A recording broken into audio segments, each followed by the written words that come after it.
할렐루야. 아멘. 어느 나라 속담에 이런 속담이 있습니다. 얼굴과 낙하산은 펴지 않으면 죽습니다. 라는 속담이 있습니다. 이 시간 얼굴을 활짝 펴시고 우리 앞뒤 좌우 이렇게 한번 축복할까요? 샬롬 샬롬 반갑습니다. 지난 한 주간도 너무 수고 많으셨습니다. 예. 우리 한 번 더 인사할 때 이렇게 인사하겠습니다. 말씀과 사랑으로 믿음의 거목이 됩시다. 인사하겠습니다. 말씀과 사랑으로 믿음의 거목이 됩시다. 우리 모두가 믿음의 거목이 되면 놀라운 역사가 일어날 줄 믿습니다. 아멘. 사랑하는 성도 여러분, 우리는 지금 예수님께서 행하신 놀라운 기적들을 함께 살펴보고 있습니다. 2주 전에는 죽은 회당장의 딸을 살리시는 기적을 살펴보면서 우리의 삶 속에서 부활의 기적을 어떻게 누릴 수 있는지에 대해서 함께 말씀을 나눴습니다. 또 지난주에는 바람을 잔잔하게 하시는 예수님의 놀라운 능력을 함께 살펴보면서 두려움 가운데 살아가는 우리가 어떤 믿음으로 살아가야 되는지를 함께 생각해 보았습니다. 그렇다면 여러분, 오늘 본문 말씀은 예수님이 행하신 4종류의 기적 가운데 어떤 기적에 해당되는 말씀일까요? 오늘 본문 말씀은 악한 귀신을 쫓아내는 축사의 기적에 대한 말씀입니다. 여러분, 오늘 본문뿐만 아니라 여러 곳에서 예수님이 귀신을 내쫓는 그런 놀라운 기적이 많이 기록되어 있습니다. 여러분 혹시 이런 내용을 읽을 때마다 여러분의 마음은 어떠신가요? 귀신을 쫓아낸다? 귀신이 예수님의 말씀에 순종한다? 여러분 이러한 말씀을 읽을 때 여러분은 이것을 어떻게 받아들이십니까?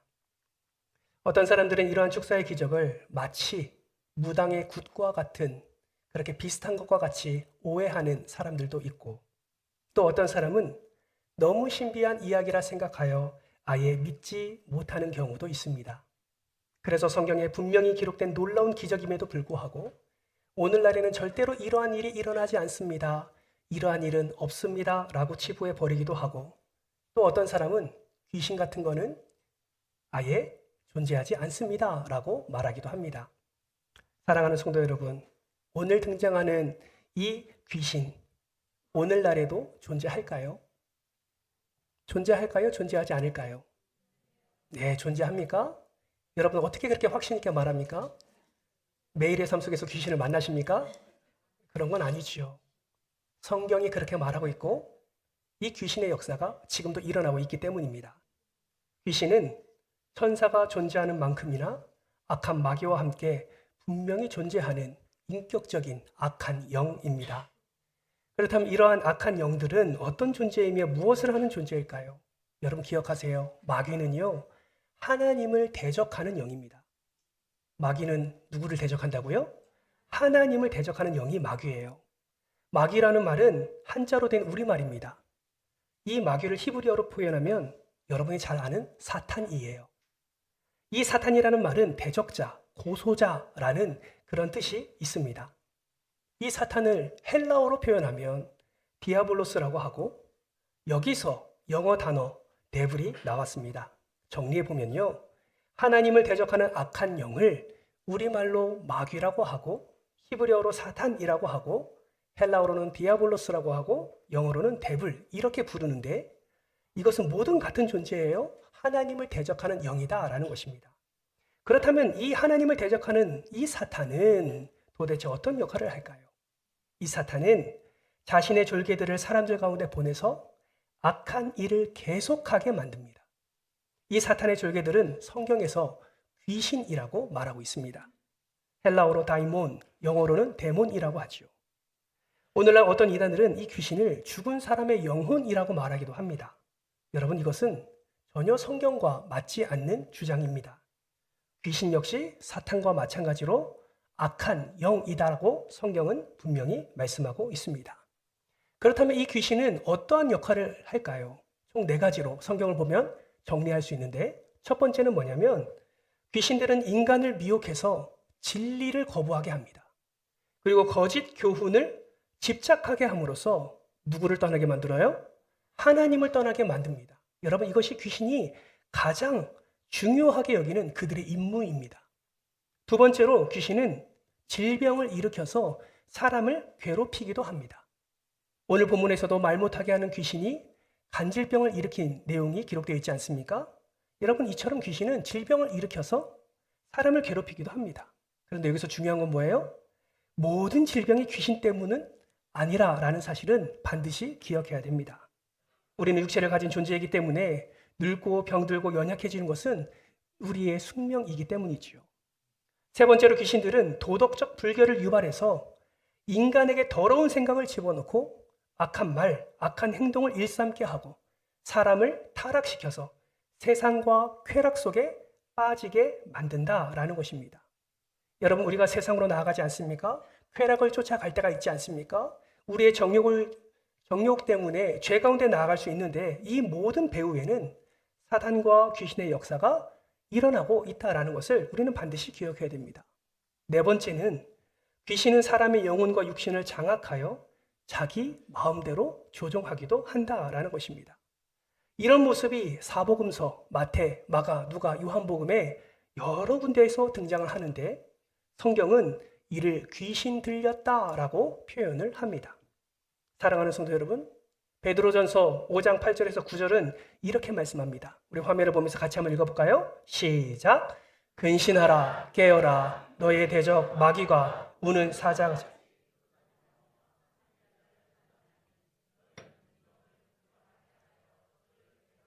아멘. 여러분, 이 말씀을 통해서 우리가 기억해야 될 것은 무엇입니까? 지금도 마귀와 귀신은 존재하며 우리의 삶 속에서 우리를 하나님에게서 떠나게 하려고 끊임없이 우리를 공격하고 있다라는 사실입니다. 그러므로 우리는 이에 대해서 어떻게 대적해야 됩니까? 믿음을 굳건하게 하여 악한 영을 대적해야 합니다. 아멘이십니까?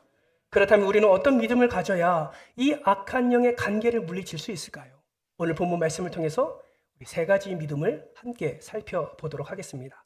첫째는 예수님에 대한 믿음입니다. 여러분, 우리가 살펴보고 있는 마가복음 9장은 두 개의 사건이 기록되어 있습니다.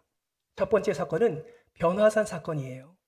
이는 예수님께서 놀라운 영광의 모습으로 변화되신 사건입니다. 두 번째는 산 아래에서 귀신 들린 아들을 고쳐주는 사건입니다.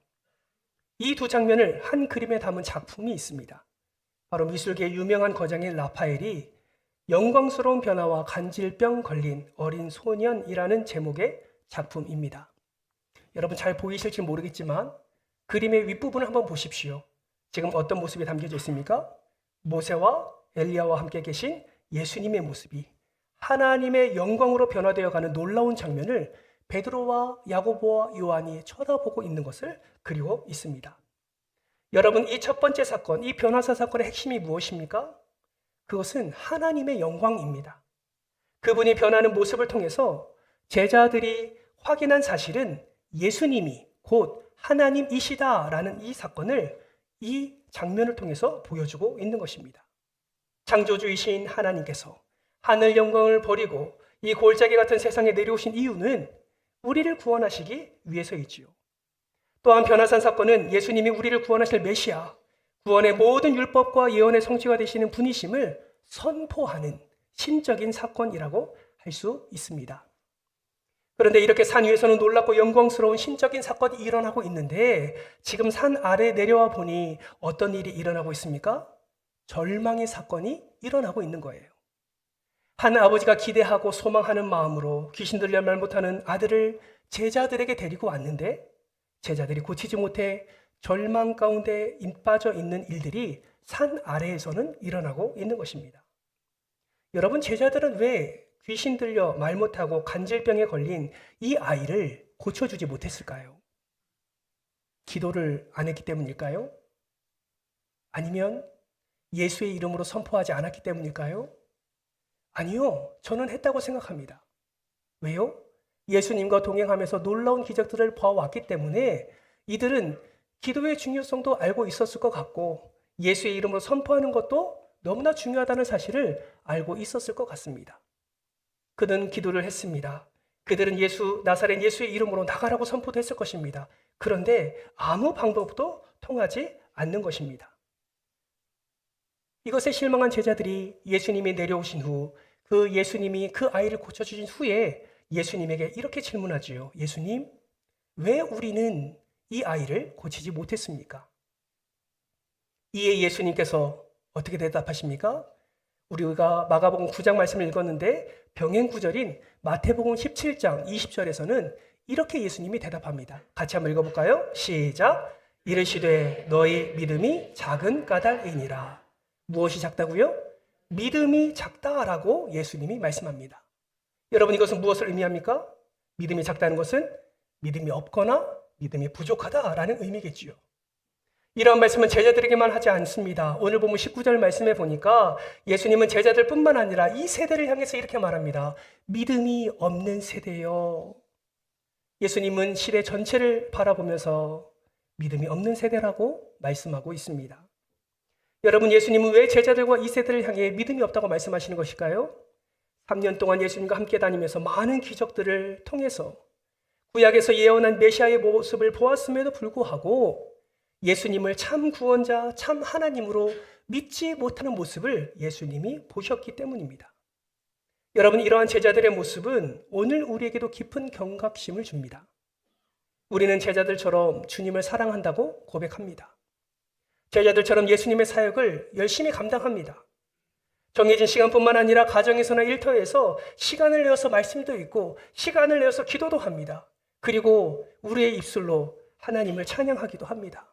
그 누구보다 우리는 맡겨진 사명을 잘 감당하려고 노력도 합니다. 여러분, 그렇지 않습니까? 그런데 여기서 더 중요한 것은 무엇입니까? 그러한 노력과 사명 잘 감당하는 것도 중요한데 여기서 우리가 꼭 체크해야 될 것이 있습니다. 그것이 무엇이냐면 그러한 사역 가운데, 그러한 노력 가운데, 그러한 주를 찬양하는 가운데, 그렇게 예배하는 가운데 정말로 예수님을 나의 창조주요, 나의 구원자이심을 믿느냐라는 것입니다. 문제를 만났을 때 예수님을 바라보고 기도하는 것 너무 중요하다는 사실은 아는데 또 그렇게 기도의 자리로 나아가는데 정말 기도의 자리로 나아가서 창조주이시요 구원자 되시는 예수님을 온전히 믿고 기도하냐라는 것입니다. 사랑하는 성도 여러분, 좋을 때는요, 형통할 때는요, 너무 쉽게 표현이 됩니다. 내가 주를 사랑합니다. 주님 감사합니다. 그런데 그거 아십니까?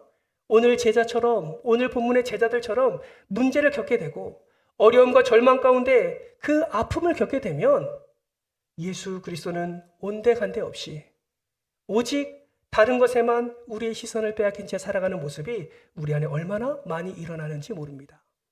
여러분에게 질문합니다. 어떠한 상황 속에서도 예수님이 창조주이시요 구원자이심을 여러분 믿으십니까? 진정 믿으십니까? 그렇다면 여러분의 삶 속에서 그 믿음을 증명하시기를 바랍니다. 여러분 꼭 기억하세요. 우리 예수님은 변화산에서만 영광스럽게 변화되는 분이 아니라 저와 여러분의 삶 속에서도 영광 받으시기에 합당한 하나님이심을 여러분 기억하시기를 바랍니다. 우리 예수님은 죽은 자를 살리시고 바람과 바다를 잔잔케 하시며 악한 귀신까지 쫓아내는 전능하신 하나님이심을 믿으시기를 주님의 이름으로 부탁드립니다. 오늘 본문 말씀도 분명히 그것을 증명하고 있습니다. 여러분, 예수님이 말씀하시지요. 그를 내게로 데려오라. 이것은 무엇을 의미합니까? 너의 문제를 내게로 가지고 오라 라는 의미지요. 여러분, 이 말씀에 아버지가 순종합니다. 자기 귀신 들린 아들을 예수님께로 데려가요. 여러분 그거 아십니까? 말씀에 순종하여 반응할 때 그때가 하나님의 역사가 시작되는 시간이라는 것을 여러분 기억하시기를 바랍니다.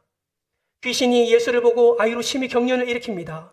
그것도 모자라 땅에 엎드러지게 하고 구르며 거품을 흘리게 합니다. 여러분, 귀신이 왜 이렇게 행했을까요?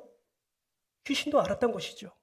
그분이 진정 하나님이시라는 것을, 그분이 참 하나님의 아들이심을 귀신도 알고 있었던 것입니다.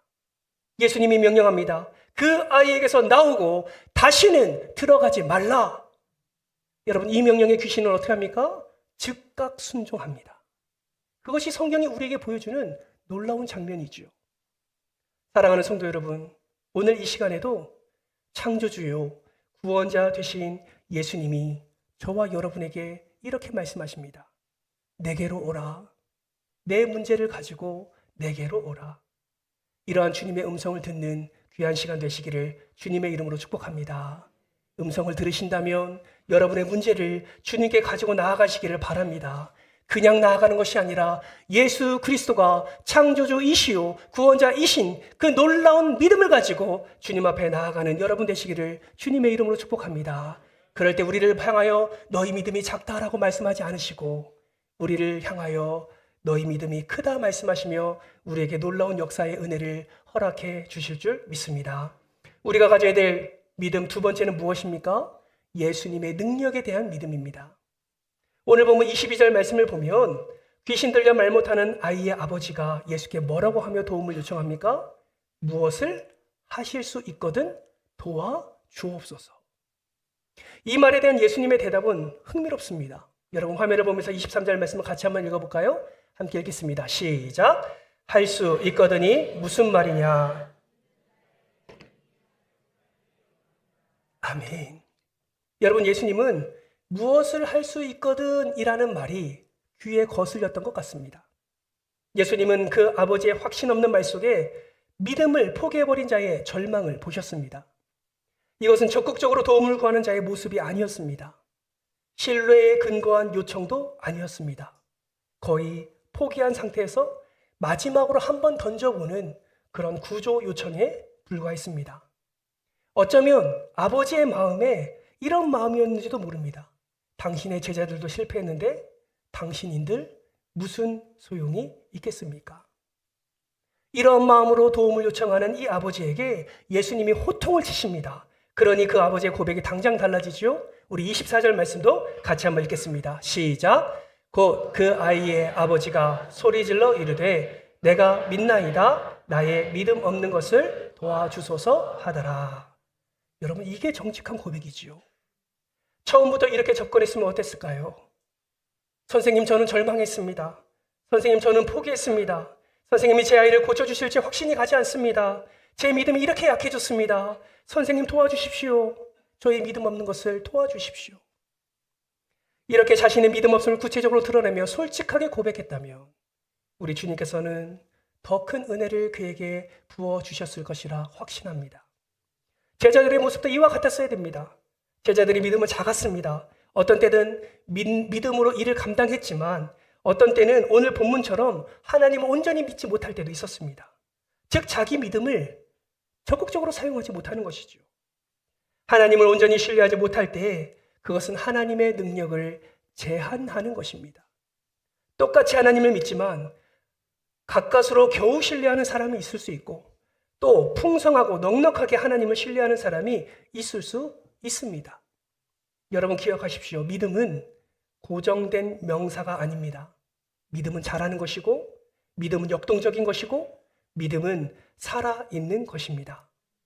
사랑하는 성도 여러분, 정말 넉넉히 풍성하게 절대적으로 하나님을 온전히 신뢰하십니까? 아니면 신앙을 부인하지는 않지만 그렇다고 전폭적으로 신뢰하는 것도 아닌 어정쩡한 상태에 지금 머물러 계십니까?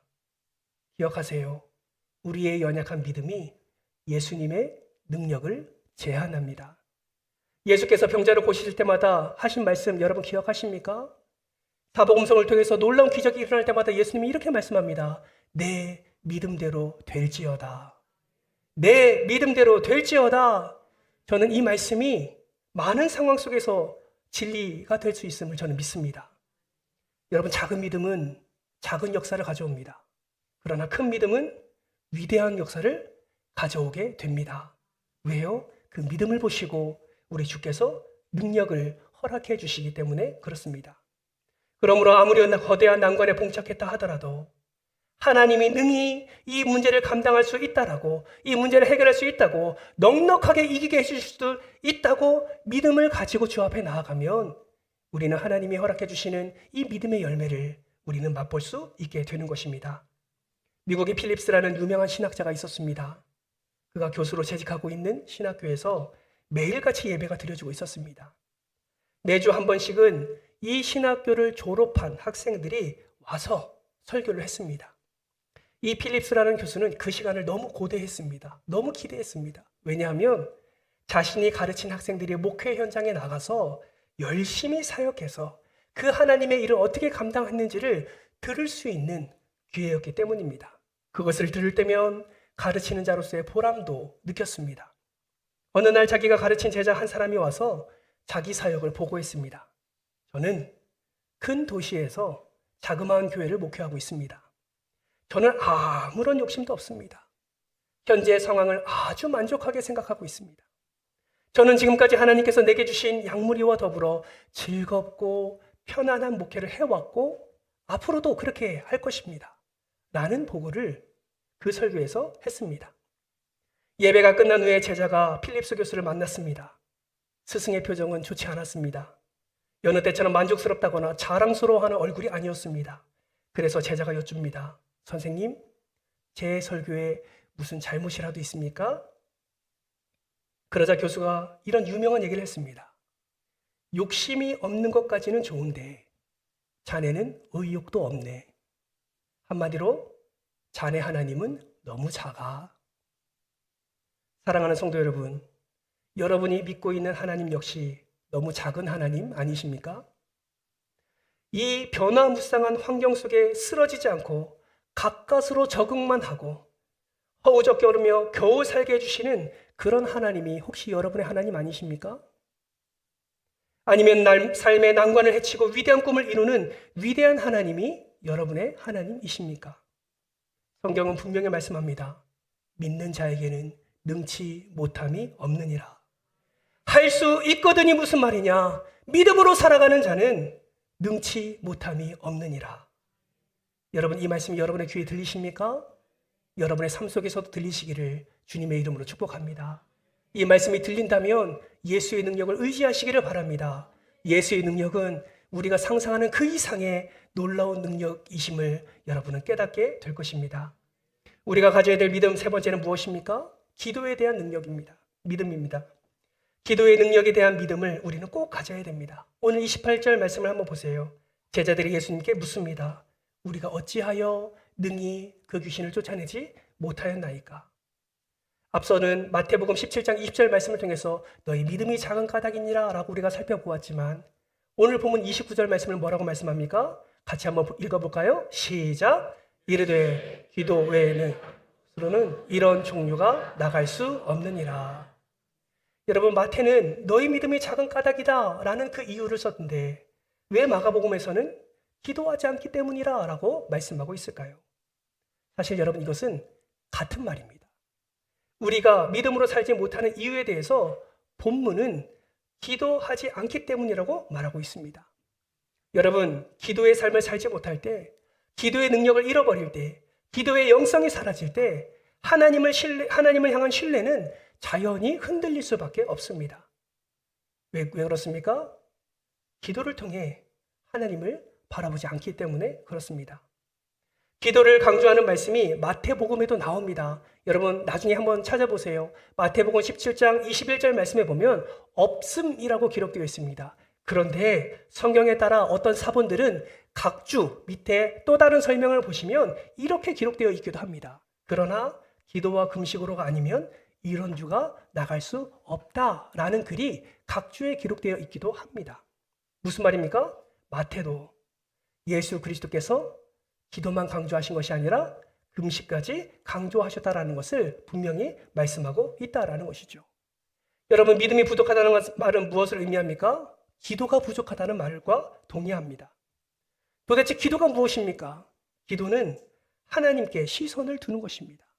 기도는 하나님을 바라보는 것이 기도입니다. 여러분, 제자들을 보세요. 제자들은 한때 귀신을 쫓아내는 경험이 있었습니다. 아십니까?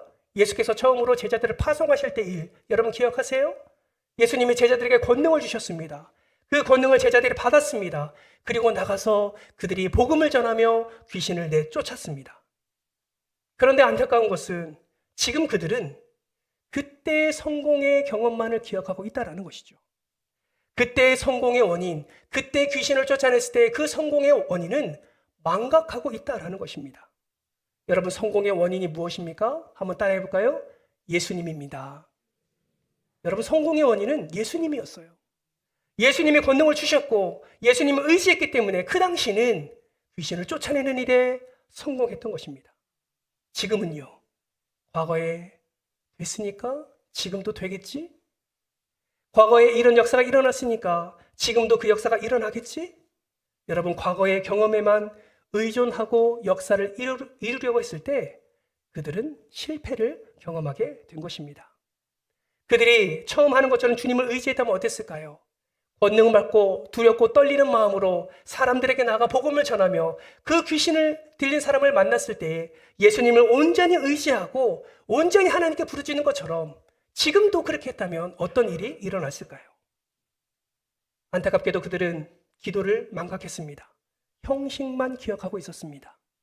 과거에 예수의 이름으로 나가라고 했을 때 정말 귀신이 나갔던 사실만을 기억하고 과거와 똑같이 그저 형식만 갖출 뿐이었습니다. 그러니 귀신이 나가지 않게 되는 것이죠. 여러분, 종교의 형식 자체가 어떤 도움을 주는 것은 아닙니다. 그 형식의 배후에 있는 내용이 중요합니다. 제자들이 과거 귀신을 내어줄 수 있던 것은 하나님의 도우심과 자비하심과 긍휼 때문이었습니다. 하나님이 이러한 자비와 긍휼을 망각한 채 종교적 형식만을 가지고 오늘을 버티려고 하면 여러분, 버틸 수가 없는 것이죠. 여러분, 우리의 삶도 마찬가지 아닙니까?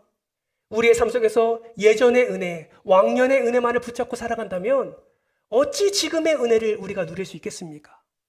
그때는 됐으니까, 그때는 은혜를 누렸으니까, 그때는 부흥을 경험했으니까 지금은 되겠지? 여러분, 성공의 원인을 망각한 채 우리는 성공의 길을 걸어갈 수가 없는 것입니다. 사랑하는 성도 여러분, 기도 외에는 이런 성공을 경험할 수가 없다라는 것이죠. 믿음이 적으면, 기도가 없으면 이런 하나님의 은혜를 우리는 누릴 수 없다라고 우린 성경은 말씀하고 있는 것입니다.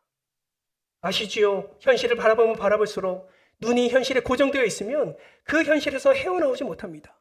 현실의 문제가 점점 더 커 보입니다. 나중에는 문제 외에 아무것도 보이지 않아요. 우리 주님도 보이지 않습니다. 결국 세상으로 나아가게 되고 결국 세상으로 나아가 주님과 동떨어진 삶을 살게 되는 것입니다. 그런데 여러분, 기도할 때는 어떻습니까? 문제가 아니라 주님을 바라보게 되는 것이죠. 기도할 때는 문제가 아니라 주님을 집중하게 되는 것입니다.